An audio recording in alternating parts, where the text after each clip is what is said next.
Pre-voting enrollment para sa overseas internet voting umarangkada na. Narito ang news scoop ni Haya Ludivico.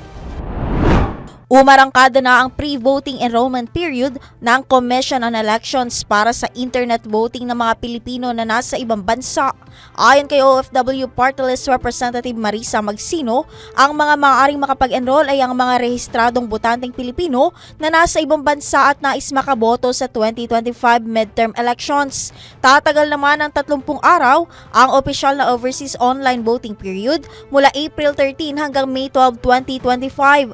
Ayon sa mambabatas, malaking tulong ang nagagawa ng internet voting sa mga OFW at seafarers na hirap makaboto dahil malayo ang lugar ng kanilang hanap buhay. Hinihikayat ng OFW Solon ang mga overseas voters na ikonsidera ang internet voting bilang makabagong teknolohiya tungo sa tamang pagboto. At yan ang aking news scoop. Ako si Haya Ludivico, nagbabalita ng tama, naglilingkod ng tama.